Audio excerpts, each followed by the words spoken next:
Halo semuanya, selamat datang di Yusuf Official. Saya Yusuf dan ini adalah video yang tepat buat kamu yang mau cari tahu tentang film seru ini. Pria yang sedang berdebat dengan istrinya ini bernama Mahir. Dia adalah seorang guru PNS yang sangat peduli dengan dunia pendidikan di negara Turki.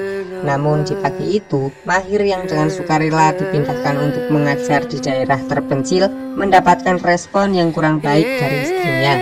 Istrinya menolak ketika Mahir mengajak pindah ke tempat ia ditugaskan mengajar dan menyuruh Mahir agar keluar dari tugasnya menjadi guru daripada harus pindah ke daerah terpencil itu. Namun karena Mahir ini adalah orang yang penuh dedikasi dan sangat peduli dengan pendidikan, akhirnya dia tetap berangkat memenuhi tugasnya meskipun tanpa keluarga di sampingnya.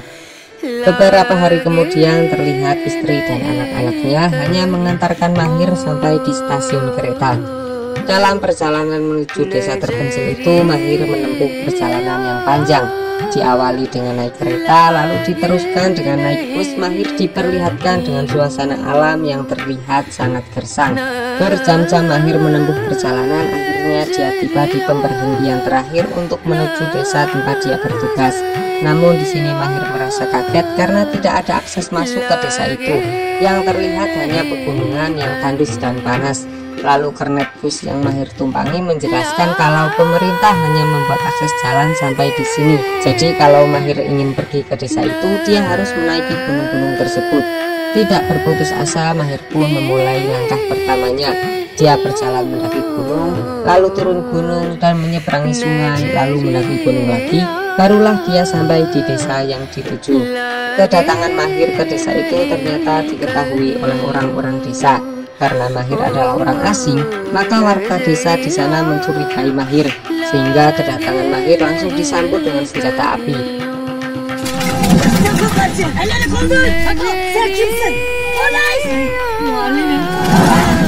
Akan tetapi ketika Mahir menjelaskan bahwa dia adalah seorang guru, orang-orang di desa itu seketika bersikap sangat baik kepada Mahir dan juga menghormatinya.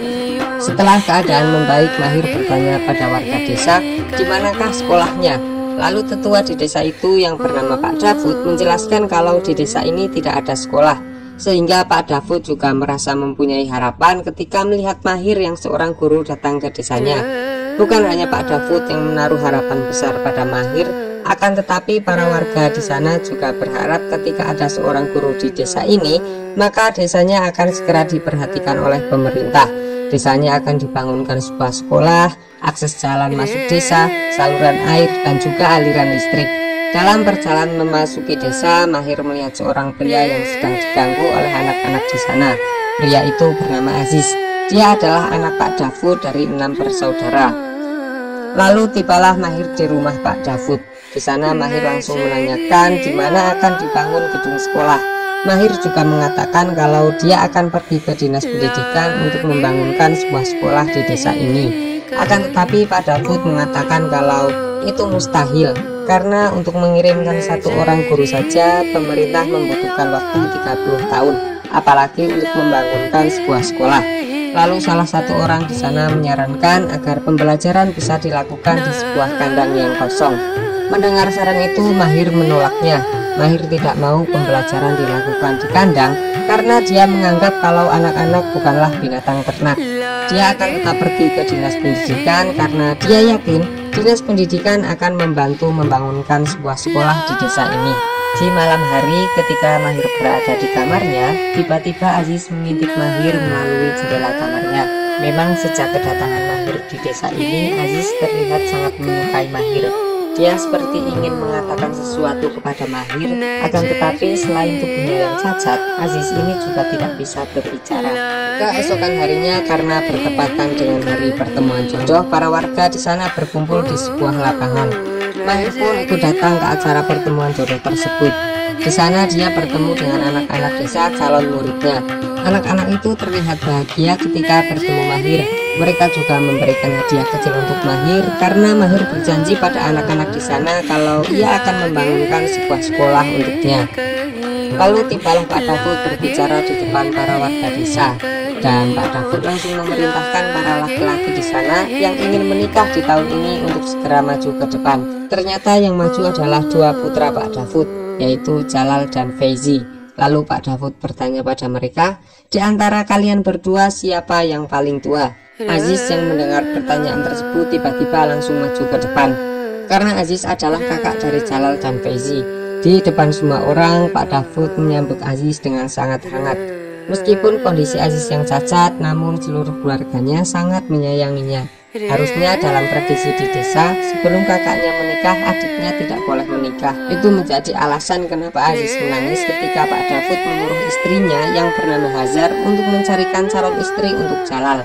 Di desa ini memang mempunyai tradisi kalau ibu dari pihak laki-laki yang mencarikan istri untuk putranya. Sebelum ibunya berangkat mencarikan istri untuk Jalal, Jalal memberikan ciri-ciri wanita yang Jalal inginkan untuk menjadi istrinya. Dan Jalal hanya meminta pada ibunya untuk mencarikan wanita dengan gigi yang rapi. Lalu berangkatlah ibunya Jalal bersama beberapa saudara perempuannya untuk mendatangi calon menantunya. Sampailah mereka di rumah seorang gadis. Gadis itu bernama Soleha. Di sana mereka disambut dengan hangat. Dan sudah menjadi tradisi di desa itu kalau calon menantu akan membawakan air minum untuk calon ibu mertuanya. Setelah itu Hazar dan para saudaranya akan memberikan pertanyaan kepada calon menantunya sebagai ujian layak atau tidak menjadi menantunya. Lalu Hazar memulainya dengan bertanya tentang surah Al-Baqarah. Tapi Soleha mampu menjawab pertanyaan dari calon mertuanya, bahkan Soleha mampu melafalkannya.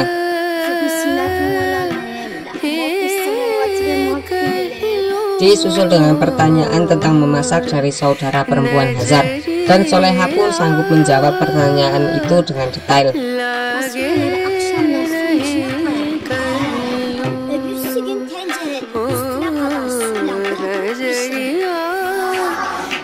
Setelah sesi pertanyaan selesai, kini masuk ujian selanjutnya, yaitu ujian berjalan di atas tali. Ujian ini bertujuan untuk melihat seberapa anggun perempuan yang akan menjadi menantunya, dan Soleha berhasil melewati ujian tersebut. Lalu Hazar meminta Soleha untuk mendekat kepadanya dan mengajaknya berbicara dengan tujuan agar Hazar bisa melihat giginya Soleha. Namun sayangnya gigi bagus yang diminta Jalal tidak ada pada diri Soleha. Tapi Hazar sudah terlanjur suka dengan Soleha karena dia perempuan yang taat beragama dan juga piawai dalam memasak. Akhirnya Soleha pun diterima sebagai menantunya. Dan kini giliran keluarga Soleha yang menanyakan sosok Jalal itu seperti apa. Seketika Hazar dan para saudaranya membusungkan dada dan menceritakan sosok Jalal yang begitu luar biasa.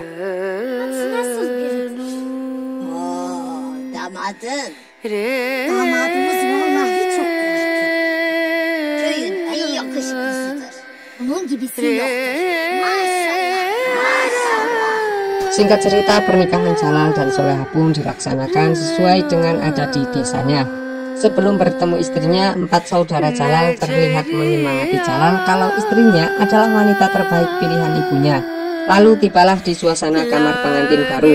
Di kamar itu Jalal berkenalan dengan istrinya dan memuji kecantikan yang ada pada sang istri.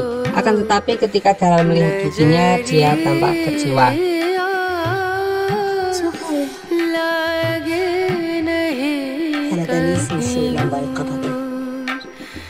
Di keesokan harinya, ketika Mahir dan Pak Dafud akan pergi ke dinas pendidikan, tiba-tiba Aziz mengejar Mahir seperti ada sesuatu yang ingin Aziz katakan pada Mahir. Tapi Hozaf, anak kedua dari Pak Dafud, segera menyusul Aziz dan mengajaknya pulang. Dalam perjalanan, Pak Dafud bercerita pada Mahir kalau ia sering berdoa meminta pada Tuhan untuk kesembuhan Aziz. Bukan hanya doa, tapi Pak Dafud juga sudah berusaha membawa Aziz ke dokter dan juga pengobatan alternatif, tapi dari mereka juga tidak ada yang bisa mengobatinya. Selama ini Aziz hanya diam dan hanya berteman dengan kudanya. Dalam obrolan itu tiba-tiba datang segerombolan orang berkuda yang membawa senjata. Mereka datang menghampiri Pak Dafud dan Mahir. Ternyata mereka adalah orang-orang desanya Pak Dafud. Meskipun mereka membawa senjata, tapi mereka bukanlah perampok seperti kabar yang sering Mahir dengar. Pak Dafud memanggil mereka dengan sebutan singa-singa gunung. Perjalanan mereka pun akhirnya sampai di dinas pendidikan, dan Mahir menyampaikan maksud dan tujuannya kepada kepala dinas tersebut. Akan tetapi Mahir dan Pak Dafud harus merasakan kecewa setelah permohonan pembuatan gedung sekolah di desa Pak Dafud mendapatkan penolakan oleh kepala dinas dengan alasan kondisi ekonomi negara yang sedang buruk. Setelah mendengar penolakan itu, Pak Dafud merasa sedih karena dia memikirkan nasib anak-anak di desanya yang sudah berharap akan dibangunkan sebuah sekolah. Mahir pun hanya diam dan tidak bisa berbuat apa-apa karena ini di luar kehendaknya. Di malam harinya, di sebuah penginapan, Mahir memikirkan kata-kata Pak Dafud tentang nasib anak-anak yang sudah berharap akan dibangunkan sebuah sekolah. Betapa kecewanya mereka kalau mereka sampai tahu bahwa pembuatan gedung sekolah di desanya dibatalkan. Keesokan harinya, karena tidak ingin melihat anak-anak di desa Pak Dafud kecewa, Mahir menyusun sebuah rencana. Dia menelpon istrinya dan berpura-pura sedang disandera oleh kawanan perampok. Lalu Mahir meminta sejumlah uang pada istrinya sebagai tebusan dirinya ke para perampok itu. Mahir juga melarang istrinya untuk lapor kepada polisi, karena jika istrinya lapor polisi, nyawanya akan jadi taruhannya. Tak lama kemudian, istrinya mengirimkan sejumlah uang yang Mahir inginkan. Dengan uang yang dirasa sudah cukup untuk membuat bangunan sekolah, Mahir segera menemui Pak Dafud dan mengatakan kalau kita akan membangun sekolah. Setibanya di desa, mereka langsung memulai pembangunan sekolah dengan bergotong royong. Di sana juga terlihat para singa-singa gunung yang kembali ke desa untuk membantu pembuatan bangunan sekolah itu. Di antara para warga desa yang bergotong royong, terlihat Aziz yang masih saja diganggu oleh anak-anak di desa itu. Sebenarnya Mahir sudah lama memperhatikan Aziz sejak dia datang di desa, tapi Mahir juga bingung apa yang harus ia lakukan untuk Aziz. Tak butuh waktu lama karena kerja keras orang-orang desa, akhirnya bangunan sekolah pun jadi, dan segera Pak Dafud membuat acara peresmian gedung sekolah tersebut.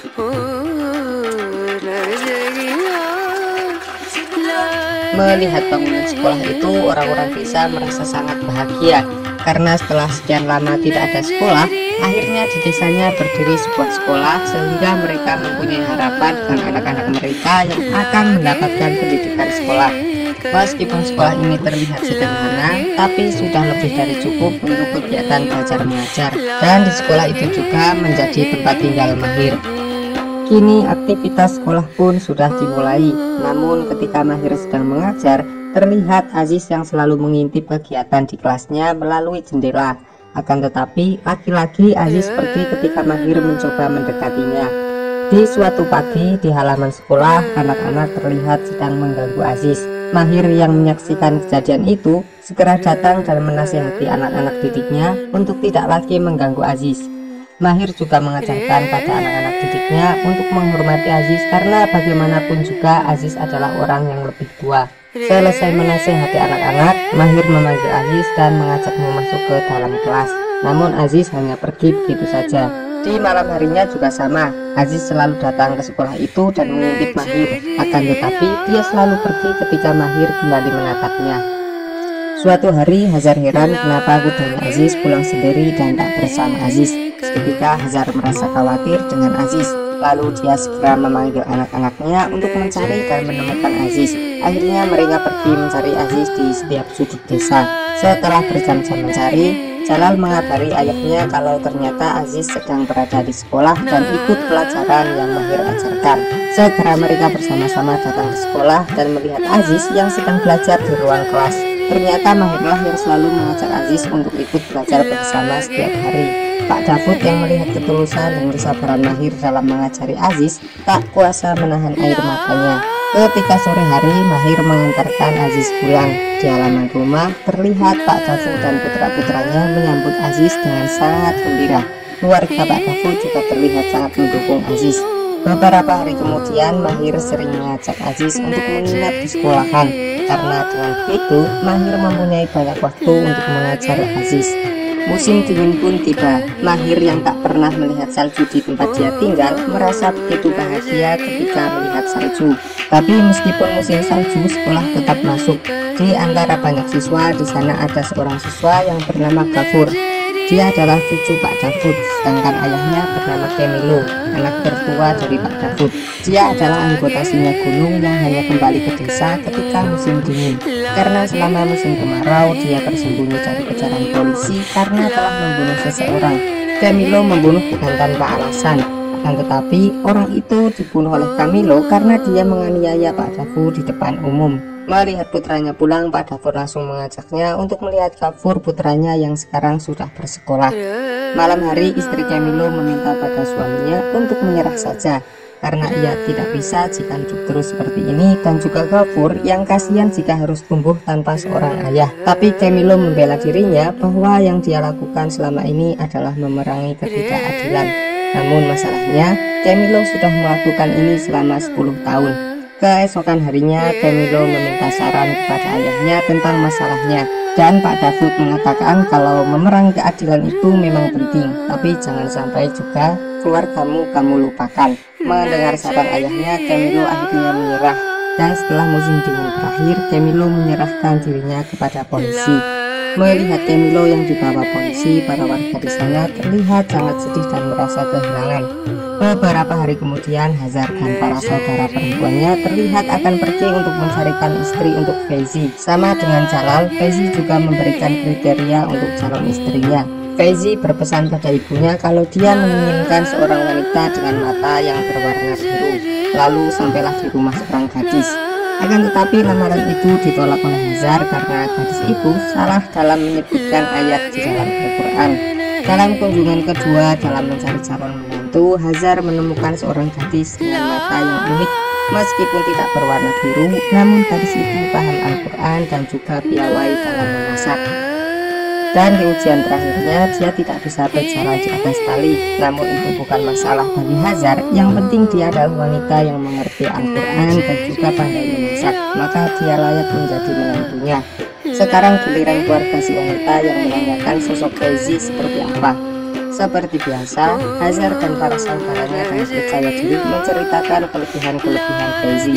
Beberapa hari kemudian setelah lamaran itu, Faizi menikah dengan gadis pilihan ibunya.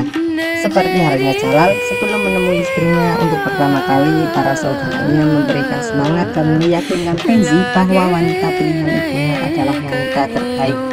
Dan masuklah Faizi ke kamar pengantin untuk menemui istrinya.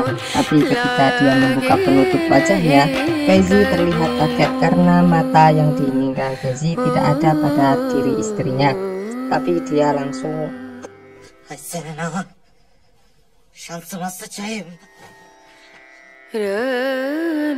beberapa hari kemudian setelah pernikahan Faizi, terlihat keluarga Pak Dafud pergi ke pengadilan untuk menghadiri persidangan kasus pembunuhan yang dilakukan oleh Camilo. Dalam sidang itu Camilo divonis dengan 24 tahun penjara.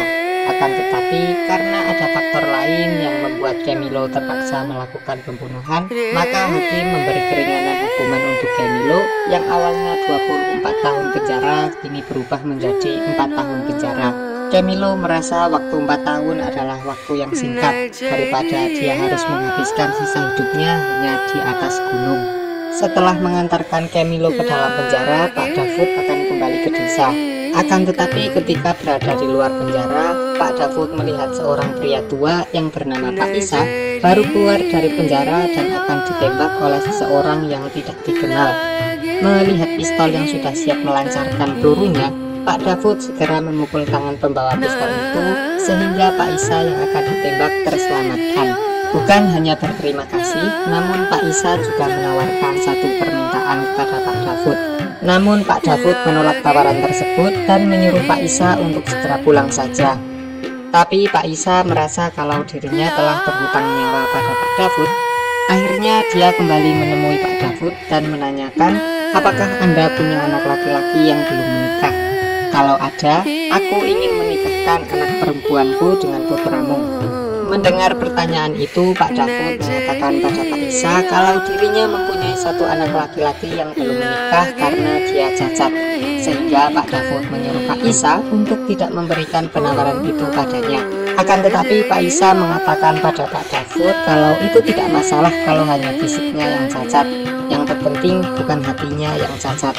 Singkat cerita, kini Pak Dafud sudah berada di desa, dan Pak Dafud mengatakan pada Aziz kalau Aziz akan segera menikah. Mendengar kabar itu, Aziz menangis terharu, karena selama ini Aziz tidak pernah menyangka kalau akan ada seorang perempuan yang mau menikah dengannya.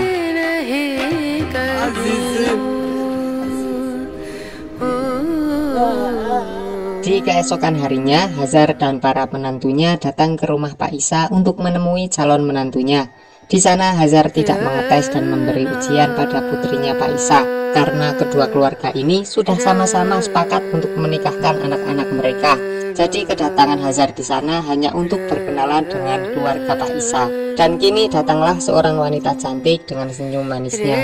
Dia bernama Miskin, wanita dengan bola mata yang indah dan rambut panjangnya. Bukan hanya cantik, namun gadis di depan Hazar ini juga seorang yang hafal Al-Quran dan juga piawai dalam memasak. Sehingga ketika keluarga Pak Isa menanyakan sosok Aziz kepada Hazar, Hazar dan para menantunya tidak lagi membusungkan dada. Mereka justru menangis karena mengingat sosok Aziz yang cacat dan tidak ada yang bisa dibanggakan dari putranya. Hari pernikahan Aziz dan Miskin pun tiba. Rombongan keluarga Pak Isa yang mengantarkan Miskin untuk pertama kalinya melihat sosok Aziz. Namun raut muka mereka sama sekali tidak menunjukkan rasa penyesalan atas pernikahan ini. Bahkan Miskin yang akan menjadi istri dari seorang pria yang cacat sama sekali tidak menunjukkan rasa kecewa. Lalu sebelum memasuki kamar, Hazar dan para menantunya memberikan sedikit kata-kata untuk menguatkan hati Miskin. Hazar mengatakan pada Miskin kalau ini semua sudah kehendak Tuhan. Tetaplah jadi istri yang baik dan yakinlah bahwa Tuhan mempunyai rencana yang lebih baik untuk kalian berdua. Setelah itu terlihat Aziz yang sedang diantarkan oleh saudara-saudaranya untuk memasuki kamar dan bertemu dengan istrinya. Akan tetapi ketika Aziz melihat kecantikan pada diri istrinya, Aziz langsung pingsan.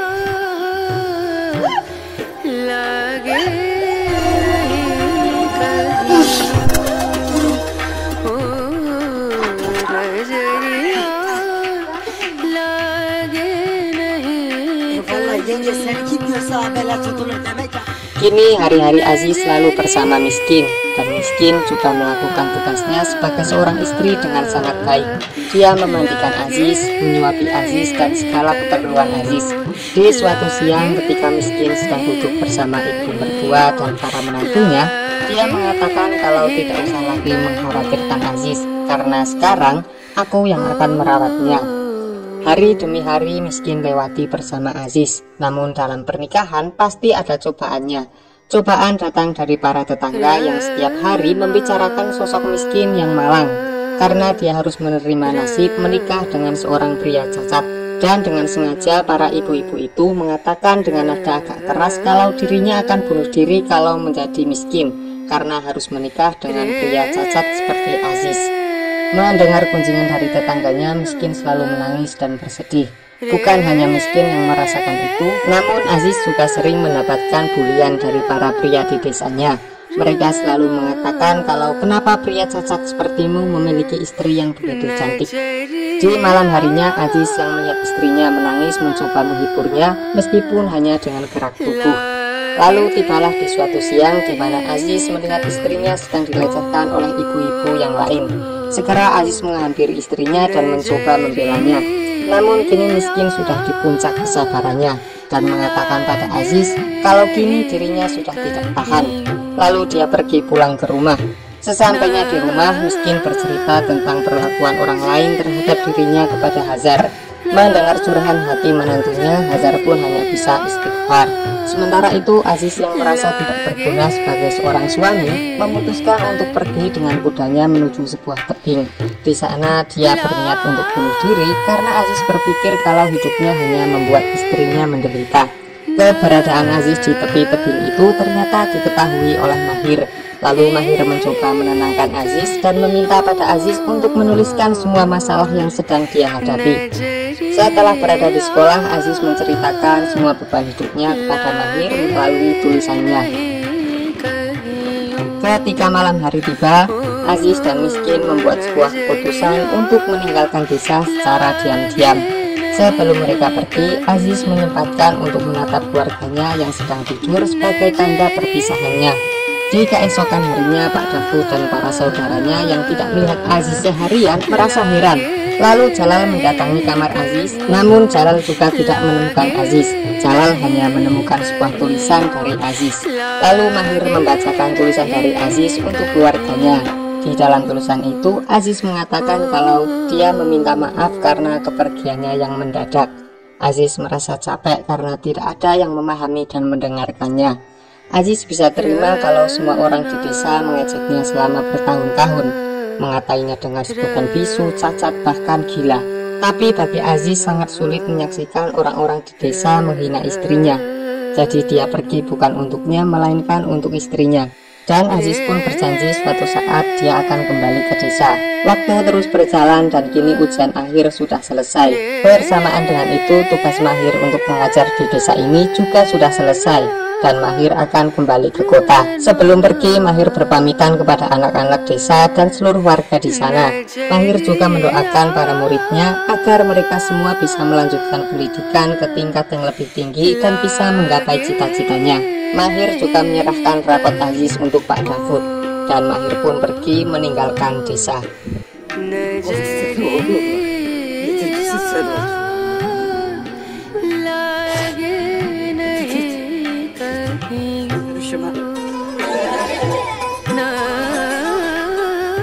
Tujuh tahun kemudian, desa ini terlihat sudah berkembang dengan pesat.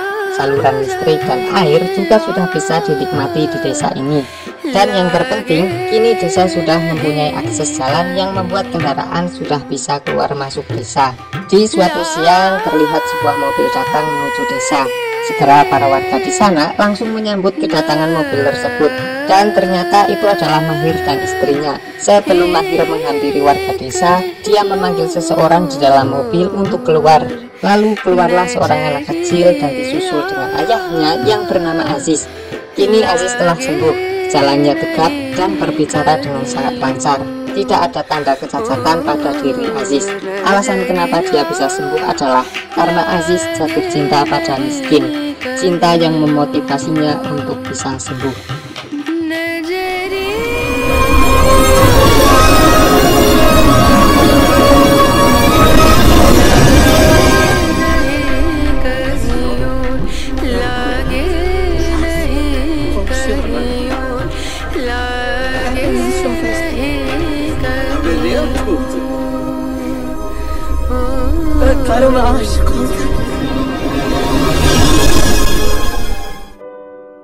Untuk kesimpulan dari film ini, kita bisa menyimpulkan sendirilah ya, kira-kira pelajaran apa yang bisa kita dapatkan.